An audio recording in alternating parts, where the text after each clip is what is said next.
Everyone, আসসালামু আলাইকুম সবাইকে। কি দেখছেন, কাদেরকে দেখতে পাচ্ছেন?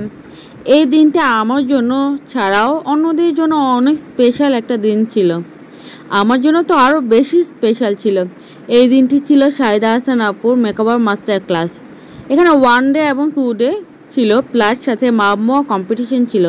এখানে যারা কন্টেস্ট্যান্ট ছিল তারা অনেকজন ছিল, 40 থেকে 45 জনের মতো ছিল। প্লাস হচ্ছে তাদেরকে নিজেদেরকে মডেলদেরকে সাজাতে হবে, প্লাস তাদের হেয়ার স্টাইলটাও করে দিতে হবে। তো সব তাদের এরকম মেকওভার করানো প্লাস হেয়ার স্টাইলের ওপর করে মার্কিং চলছিল। তো আমার কিছু পার্সোনাল কারণে একটু যেতে লেট হয়ে যায়। আমি কখনো টাইমে একটা ফিক্সড টাইম দিয়ে দিলাম, আমি কখনোই লেট করি না। ওই দিন আমার লেট হয়ে যায়, ওই দিন আমার খুবই মন খারাপ ছিল। আপু দেখে বলছিল, কি রে তোদেরকে আসতে বলছিলাম কখন। আপু কিন্তু আমাদের ওকে অনেক ভালোবাসে, অনেক আদর করেন। শাহিদা আপুর কথা বললে খুব কম হয়ে যাবে, তোমরা সবাই শাহিদা হাসান আপুকে চিনো। তো ওনার কথা নতুন করে বলতেই নাই বা বললাম। আমি ওই দিন ছিলাম ওইখানে জুনিয়র জুরি বোর্ডে।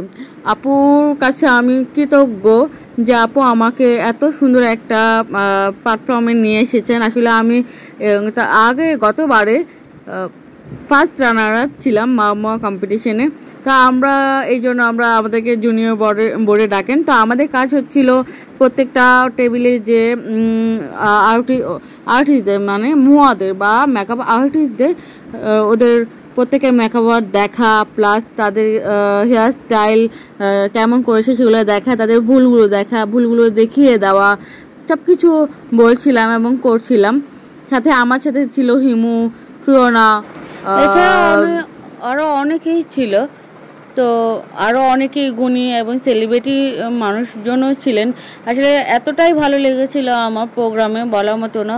আর আমি তো ব্রাইডদের দেখছি, কার কি প্রবলেম দেখছিলাম, প্লাস খুবই এক্সাইটেড ছিলাম যে কে কোন ব্রাইডের, যেই ব্রাইডটাই দেখি অনেক ভালো লাগছিল। অনেকগুলো হচ্ছে অনেকে ভুলগুলো দেখতে পাচ্ছিলাম, নিজেরাই বুঝতে পারছিলাম যে কোথায় ভুল কোথায় ঠিক।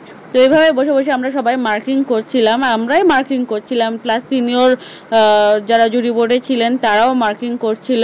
তো এই একটু আগে যে বেবিটা ছিল ও অনেক ছোট একজন কন্টেস্ট্যান্ট, ও ক্লাস 8-এ পড়ে।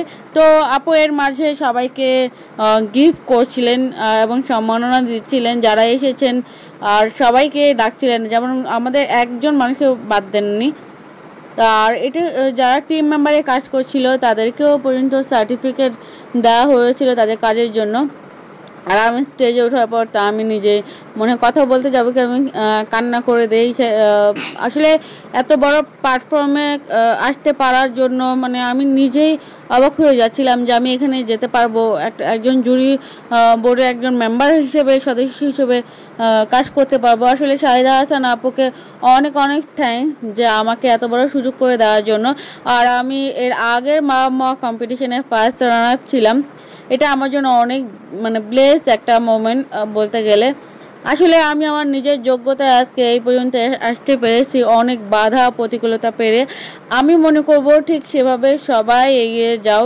যারা এখানে পার্টিসিপেট ছিল, জানি না যারা আমার দেখতে পাবে কিনা আমার ভিডিওটা, যারা দেখবে তারা অবশ্যই একটা জিনিস মনে রাখবে যে প্রথমে শুরুতে কষ্ট হবে, অনেক কষ্ট হবে, করতে কষ্ট হবে, বুঝতে কষ্ট হবে, তারপরে বলবো থেমে যেও না। তারপরে লাস্টের দিকে প্রত্যেকটা পার্টিসিপেটের নাম বলা হচ্ছিল, 10 থেকে শুরু করে উল্টা দিক দিয়ে ডাকা হচ্ছিল, যেহেতু 10 মামা। তো এখানে 10 জন হবে বিজয়ী।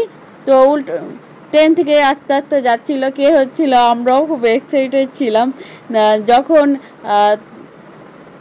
4-এ চলে আসলো ওদেরকে দেখছিলাম যে কে আসছে, ওরা এতটাই এক্সাইটেড ছিল বলার মতো না। আর first runner up, second runner আপকে আমরাই শেষে পড়িয়ে দিই, যারা আমরা এর আগের বারে first runner up second runner up হয়েছিলাম। আর চ্যাম্পিয়ন যে হয়েছিল হিমু, সে চ্যাম্পিয়নকে শেষে পড়িয়ে দিয়েছিল। এগুলো হচ্ছে আমার বেস্ট মোমেন্টের ছবি।